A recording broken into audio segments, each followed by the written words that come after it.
So today we're going to talk about heroes. So I want to know who your heroes are.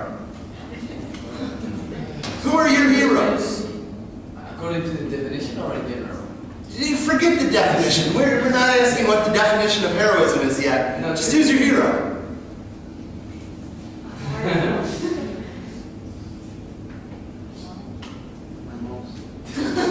Your mother. Your mother's your hero. All right, how about you? Your father.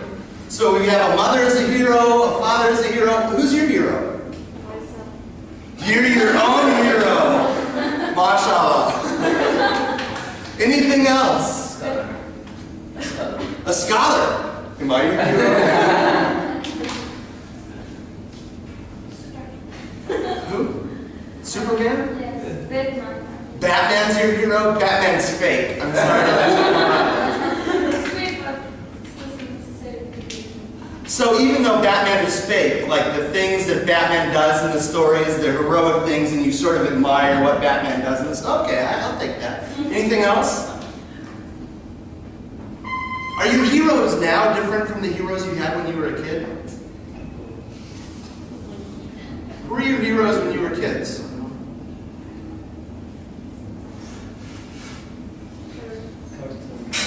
Cartoon characters, okay, more fictional things.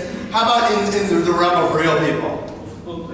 Football players, yeah. So there are lots of different heroes. Mothers, older brothers, Messi.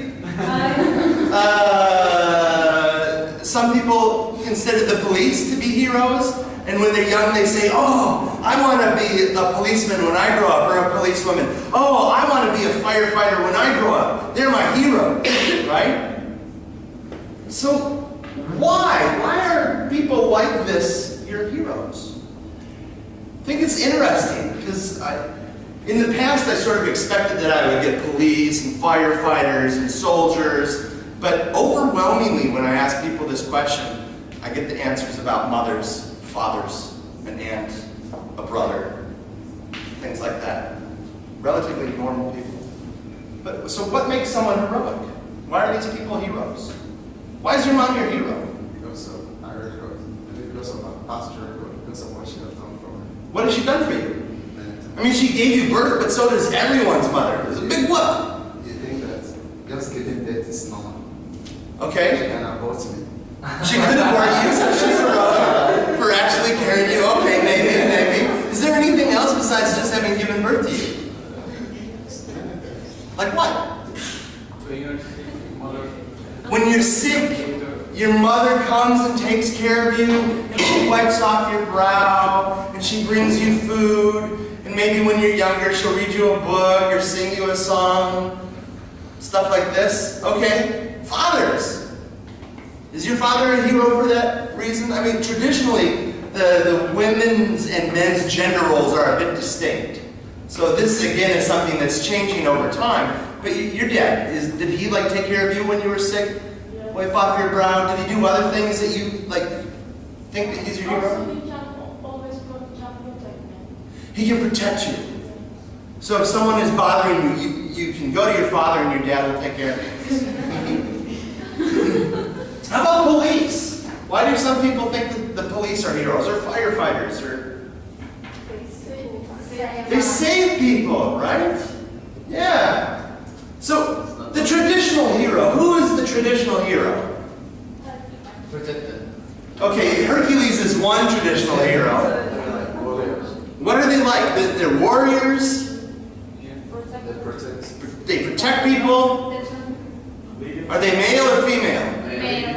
They're traditionally male. You said that they're often leaders. Sometimes they might be leaders, but in the case of Hercules, he's not really a leader. He's working all by himself.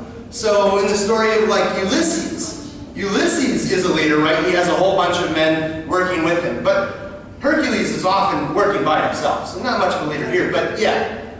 Anything else? There are some heroes has connection with God, for example. So yeah, some of the old heroes back in Greek mythology had connections to God, and their connections to God gave them what? Power. Special powers, right? So he had this amazing strength, and Messi has this amazing ability to like play football. So the traditional hero is male. The traditional hero risks life and limb, right? So Hercules, when he goes out to do these tasks, there are things that would kill other people, right? So he is in danger, but he is doing these things to help people, to save people, or maybe for his own benefit. They face incredible odds, things that are potentially extremely dangerous. Oftentimes they have unusual abilities, and lots of the times they're rewarded with things. So Hercules had a bunch of tasks to do. Why was he doing them? I'm trying to remember my Greek mythology. I don't want to get this wrong. Did a bunch of tasks for a king. Why? He was going to get something out of it. Maybe a wife, maybe money, maybe fame. So lots of the traditional heroes, they get fame, money, and women. Woohoo! So now let's think about some of the examples that we had. Your mother, is she male? My mom? Yeah. No, okay. Did she risk life and limb for you? Yes, of course. How? I gave birth. In giving birth. Okay, so in giving birth she risked her life. Yes. Since then? No. Didn't risk life and limb. Does she face incredible odds? Yes. How? When you're crying over the nights, when she couldn't sleep, that's a start. So, she, When others are sleeping, when you were asleep? when others are sleeping in the nights, and she keeps taking care of you while you're crying over the nights, that's a start. But is that an incredible odd? Yes. So she would stay up at nights to take care of them. Is that something unusual? Is that something that, like, you know, you couldn't do? Yes, of course. I disagree. I think this is not very special at all. Just the fact of staying up. When I was in college, occasionally I wouldn't study for an exam throughout the semester. So then the night before the exam, I would study, and I would stay up all night. Also expecting to pass the course. Right, but Not expecting anything. I think she was expecting something, but we'll talk about that. So maybe your mom has unusual abilities. Again, this would come down to an operationalization issue, right? How do you want to define unusual abilities? I would say the ability to stay up late, not so unusual. The ability to like pat your head and dry you off when you're sick, not unusual. Was your mom rewarded with fame, money, or... No. How about like police? Yes, they A lot of them are male. Overwhelmingly they're male. Do they risk life and limb? Yes. Yes. Do they face incredible odds? More incredible, I would argue, than his mother. Do they have unusual abilities? No. Maybe not so much. Some of them might be extra good at, like, you know, shooting. Some of them might be able to run a little bit faster, but no magical powers or anything like Messi. Are they rewarded with fame, money, and women? Money. They get money for their job. Fame. Some of them get fame. Yes. When they break up a big, like, crime ring or something, the picture goes on the news, or maybe the firefighter dies while they're trying to rescue other people. And they have big services for them, and they start up scholarship funds, and they get fame. How about the non-mythical traditional heroes? What are they like?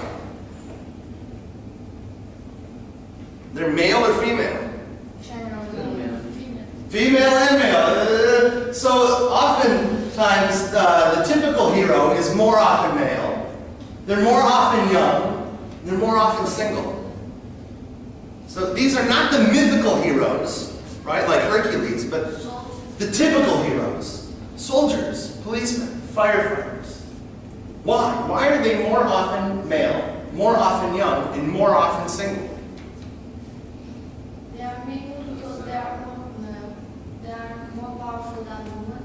Okay, so there's a difference in the physical abilities of men and women. And this doesn't mean that every man is stronger than every woman, right? Because there are some women who could totally kick my butt.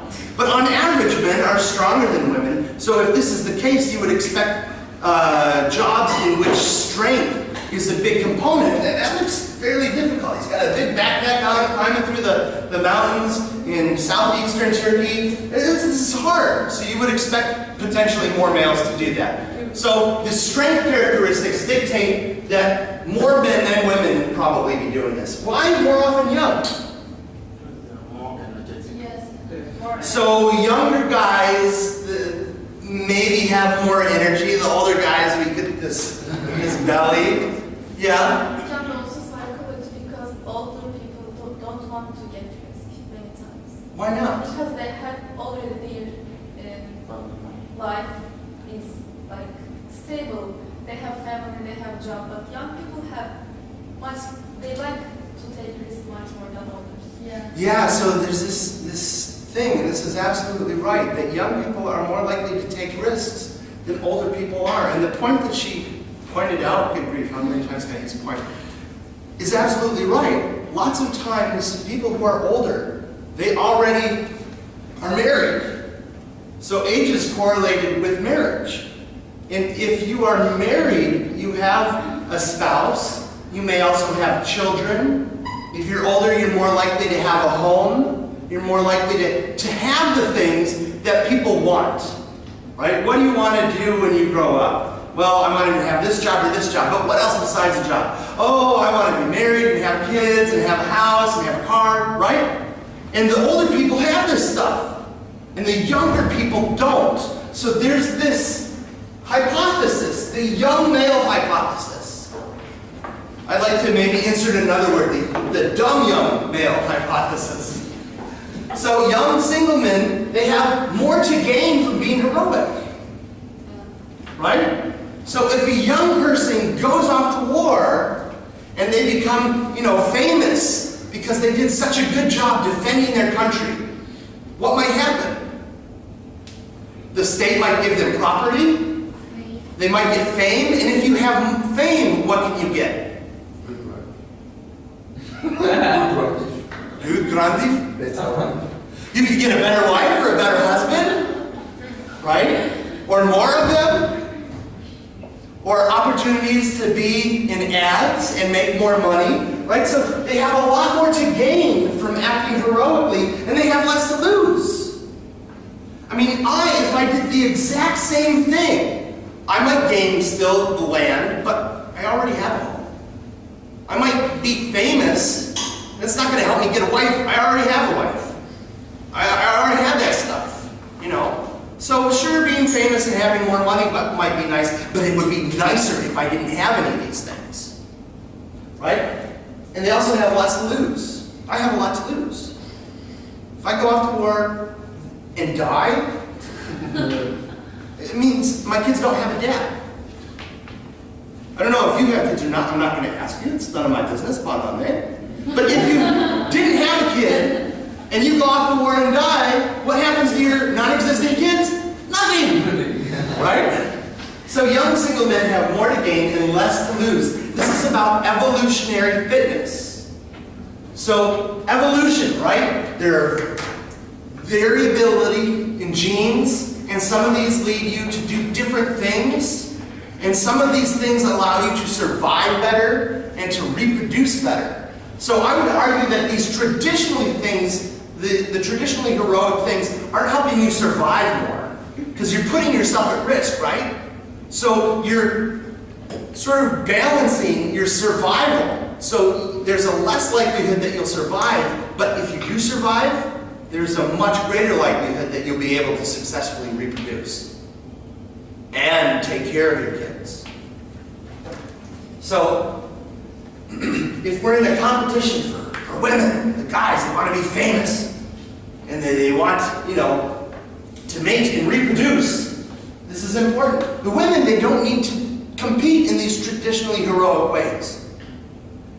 How do women compete for mates? Women compete a bit differently. It depends on the country, but for instance in Turkey, the women who knows how to cook, how to take care of women, blah blah. Like the house girls, they are more likely to get elected for a while. Yeah, so a lot of it depends on the country. So the cooking could be very important in societies where women are visible and men can pick their women, and it's not the families that are, even if it's the families that are picking women for them. Physical appearance is really, really important to men. Not that physical importance isn't important to women, it's very important to women too, but it's less important than some other things. Take a class in evolutionary psychology and you can talk a lot about the different things that men are looking for in mates and women are looking for in mates. So women could be cooking, I hadn't thought of that one before, the physical beauty. So in the States, like my average classroom, like the women are often much better dressed and much better made up than the guys are in the morning. So before I would go to class when I was in college, I would wake up like 10 minutes before, put on my clothes, go to class. And a lot of my female colleagues, they would wake up an hour before. And they would take it, or maybe earlier, you know, take a shower, get cleaned up, do their hair, do their makeup, and competing in different ways to attract these traditionally heroic males. All right, the married men, they've already won. Okay, so the non-typical heroes, these are people that aren't the soldiers, that aren't the police, that aren't the firefighters. These are people like Nasruddin Hoxha and oh, good grief, Mother Teresa. Yeah. So what are traits of atypical heroes? These are the things like your mother. Your mother is an atypical hero. She's not a male. I would argue she's not facing incredible odds. And I would argue that she really doesn't have any special powers or special abilities. She's atypical. So what does she sacrifices? She doesn't have to stay awake at night to care for you, right? She could go to her own bed and get a good night's sleep. But instead of getting a good night's sleep, she sacrificed something for you. So the atypical heroes are male or female. They don't have to risk life. Some of them do, but not all of them. They don't have to risk limb. They don't have to face incredible odds. A lot of the times when it comes to pro-social heroism, what does pro-social mean? In favor of the society. Yeah, something that's in favor of the society. So what things are like pro-social heroism? Donating a kidney. How many kidneys do most people have? 2. How many do you have to have in order to live? You need 1, right? So when it comes to donating kidneys, some people, they have a problem with their kidneys and they need another one. Women are more likely to donate a kidney than guys are. It's interesting. This is a pro-social thing. This helps society be stable. What other things are pro-socially heroic? Cleaning campaign. Cleaning campaign? Like, what do you mean?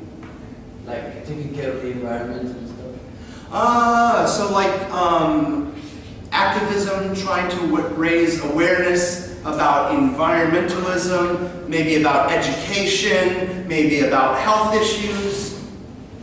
A lot of these things, I don't want to say that they are dominated by women because I don't know. But it seems that there are some good examples of this that I can point out. So psychology. This is interesting. Psychology, this is a sort of pro-social discipline. Engineering, not very pro-social. It doesn't mean it's not important, but not pro-social. Look in this class. Look at your classmates. How many men versus women do we have? Actually, today, we have almost a balance, but we're missing a lot of the class members. If everyone were here, who do we have more of? A heck of a lot more women. Yeah. How much do psychologists make compared to engineers? Huh? Psychologists make less money than engineers, right? So by being a psychologist, you are giving up money. You are sacrificing money. But what are you doing? Hopefully you're benefiting society, right? What other disciplines are pro-social? Sociology? Nursing? This is sort of interesting because I would argue that nursing and doctors are both pro-social, but you have this typical difference where there are more male doctors and more female nurses, but this I think is more societally induced and has to do with education and other things too. But those are both very pro-social. How about education? In your high schools, in your grade schools, did you have more women teachers or more male teachers? How much do teachers make compared to engineers or policemen? They make less. Teachers make less than policemen, less than other less pro-social, actually policemen is sort of pro-social, but more on the defense side as opposed to the same types of things, making life better for everyone. Okay, so in these atypical heroes, the things that they have to do often is altruistic. What is altruism? Helping without anything. Yeah, it's an idea that you're going to help people without expecting anything in return. So one definition is unselfish regard or devotion to the welfare of others. So Mother Teresa, she would help orphans, she would help sick people. And she didn't worry about herself that much. She was devoted to others. Behavior by an animal that is not beneficial or may be harmful to itself, but that benefits others of its species. It's often viewed as providing a benefit to others without expecting to be benefited in return. And altruism is not just for humans. It's like most of the other things that we talked about. Non-human animals share these things too. So vervet monkeys, they live in a jungle, and there are predators for the vervet monkeys. I forget if they're tigers or leopards, but they're some type of big cat. So, imagine that you're a monkey, and you see this leopard coming close to you. What do? If you want to survive, what do? Maybe try to run, maybe try to fight, but it's a leopard and you're a little monkey. You're not going to win. Calling other monkeys, but what happens if you go like, woo, woo, ah, ah, leopard here, ooh, and the leopard's right there. He's gonna spot you. He'll be like, dude, monkey, ah! Right? So if you call out, you're basically telling the leopard, dinner over here. And the leopards are fast. So if you can sort of sneak away, that might be good. Maybe you could hide. I would argue that it would probably be a good idea if the leopard hasn't spotted you to shut up.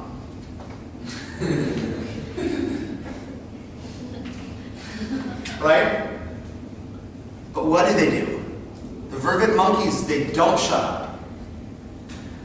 Instead they go, ooh, ooh, ah, ah, leopard! And then what do all the other monkeys in that area do? They run away. They don't come to help. So when they're calling the other monkeys, it's not like, dude, come over here. We're going to have a monkey party and beat up this leopard. No, they're all like, screw this, we're gone. So it risks its own life to help others. It acts altruistically. Vampire bats, these are kind of gross.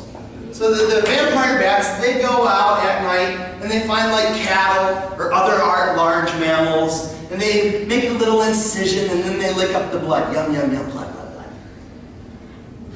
Now, just like humans, when humans go hunting or fishing, like human hunters and fishers, they don't catch fish every time. They don't find food every time, right? So some of the vampire bats are successful in finding the food, and some of them aren't successful. So they all come back to their cave and they're all hanging out, and you have some of the bats saying, dude, I'm so hungry, I didn't have anything tonight. You have other ones going, dude, I had this great cow, it was awesome.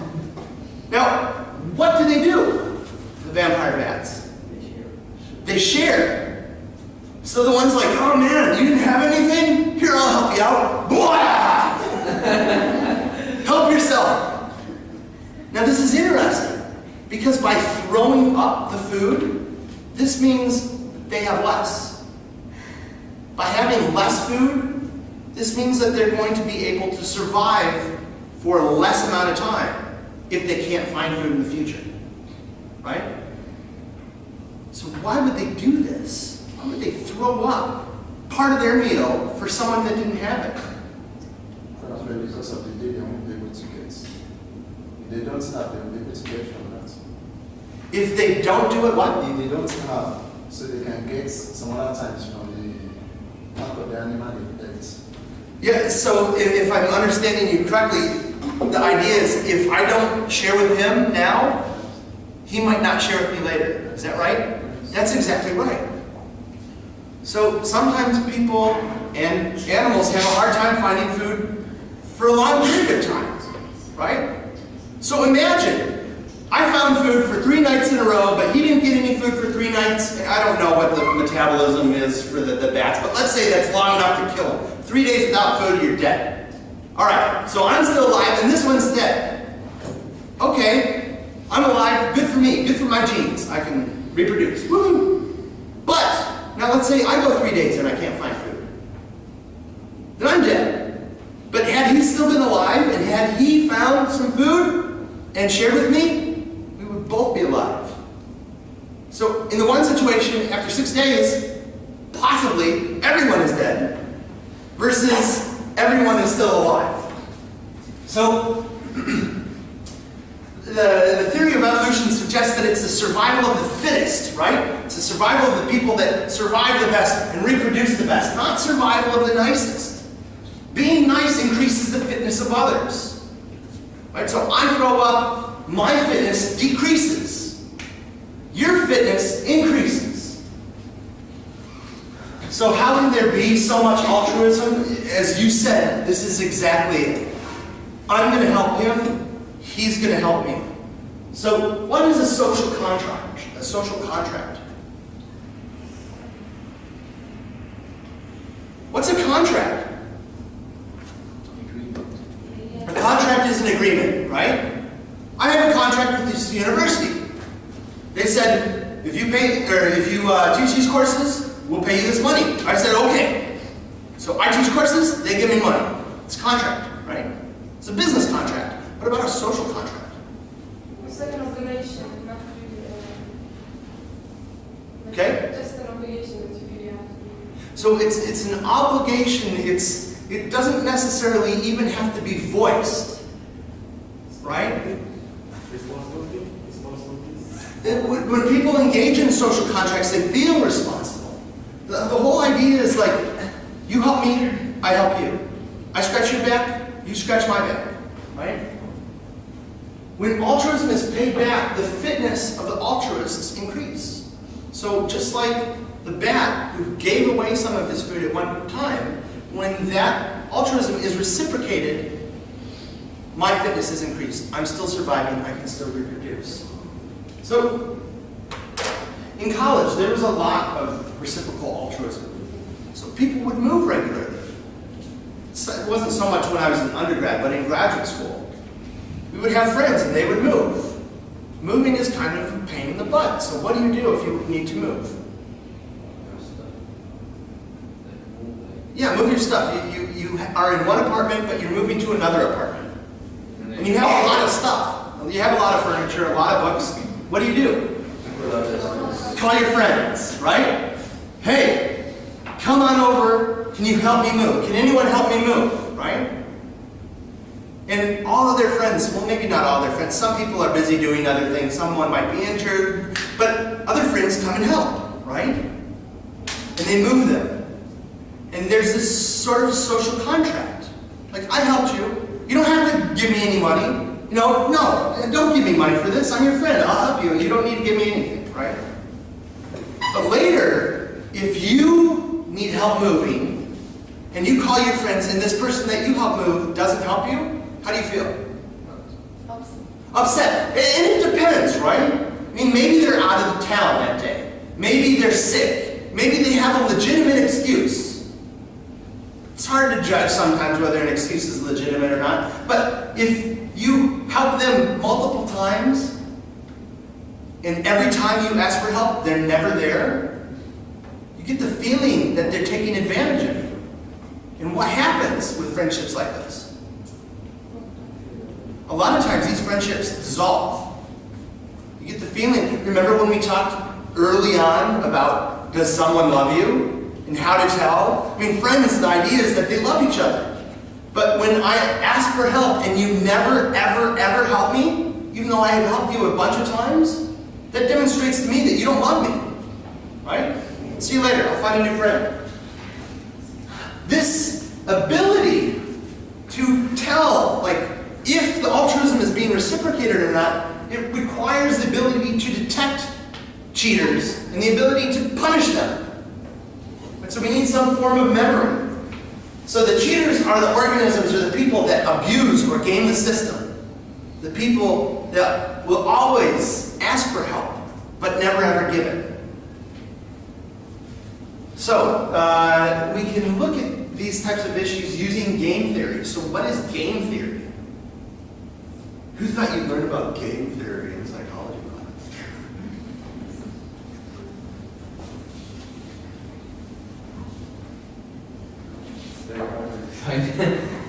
Basically, it's a mathematical method for analyzing decisions.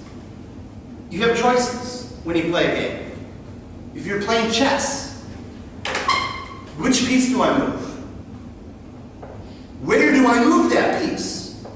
Do I take my pawn, do I bring it out 2, or do I bring it out 1? And there are certain strategies that are stronger. And there are certain moves that you can make that are better, right? If you're playing cards, if you're gambling in Las Vegas and playing blackjack, there are certain strategies that you can use to increase the odds of you winning. What you're doing is you're applying math. Even in the chess, you may not mathematically be analyzing everything, but you're going through sort of this logical progression. If I do this, then this will happen. If I do that, this will happen, and this is a better thing, right? So you're trying to figure out the outcomes that are going to happen based on the decisions that you make. So you look at your choices, you look at the outcomes, and you then try to identify which choice is best. What's the best thing for me to do, if there is a best choice? So criminal heroes. You have police, they're not criminals. You have firefighters, actually some police are criminals. Firefighters, they're not criminals, again. But in games and stuff, there are heroes within the game, right? Who are the heroes in the criminal games? Who's watched Godfather? The university library, they have it. It's an excellent, excellent film.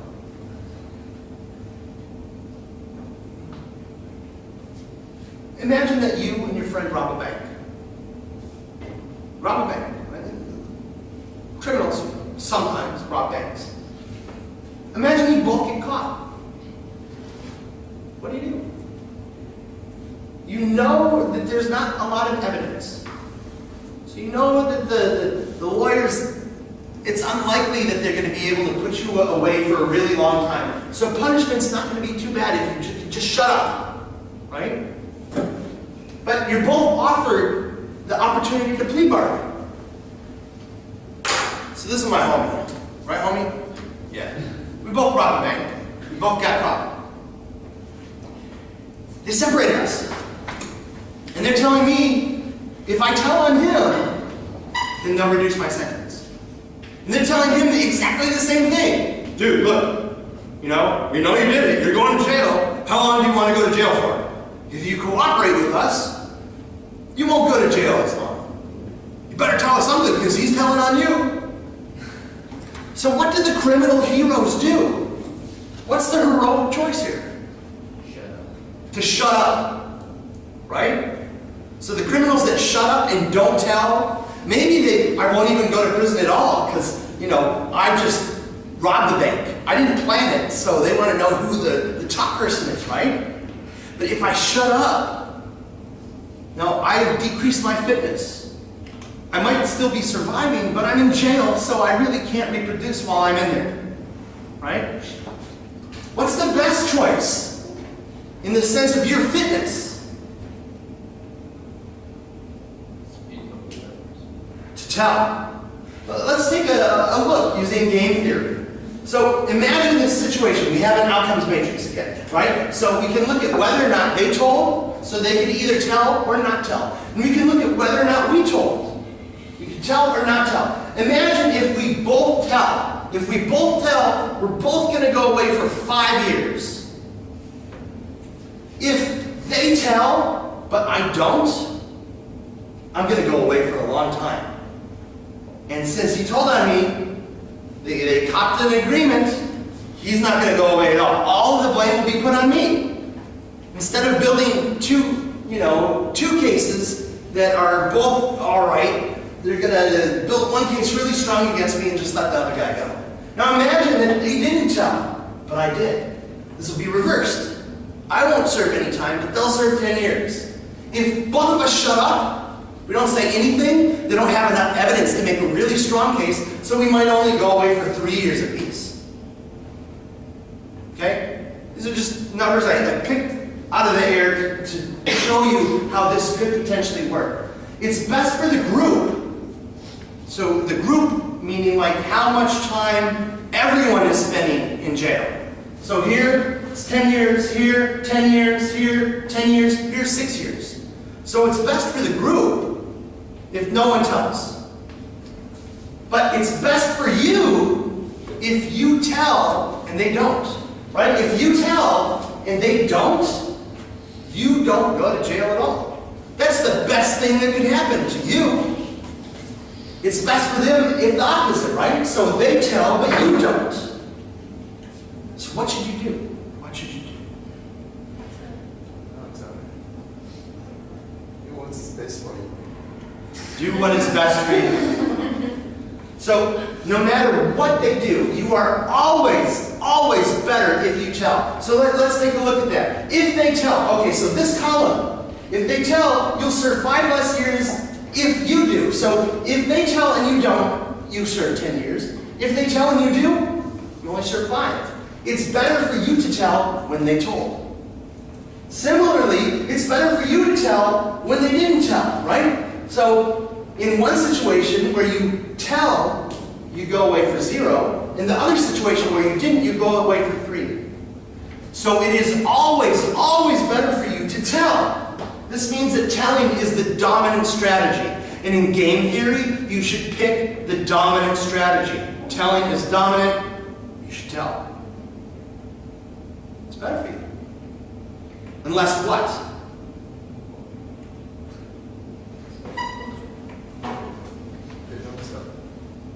No, even if they don't tell, it's better if you tell. It's always better if you tell. In this situation. There's a penalty. There's a death penalty? Yeah. But there's not, we're not worried about death penalty. We're just worried about years right here. Maybe you are in the risk of by someone. Okay, so maybe you're not at risk of dying due to the prison, but you are at risk of dying from the other criminals.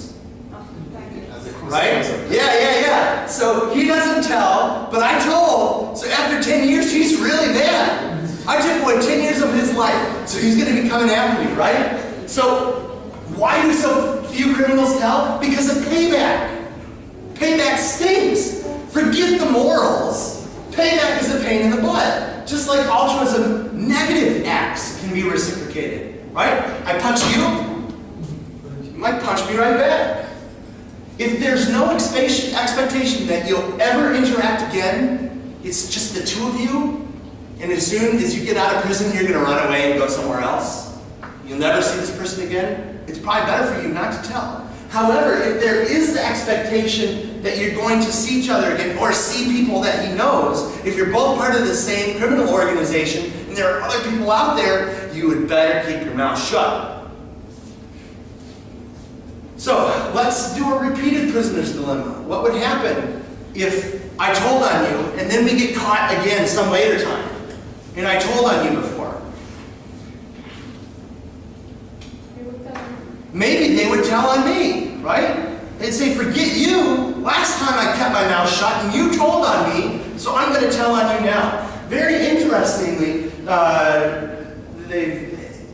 there was this competition to see what type of strategy would be the best if you played this multiple times. And the strategy that turned out to be the dominant strategy, not the dominant choice for any one turn, but the dominant strategy for multiple turns, was tit for tat. With this, you got the most benefit most of the time. This is initially altruistic.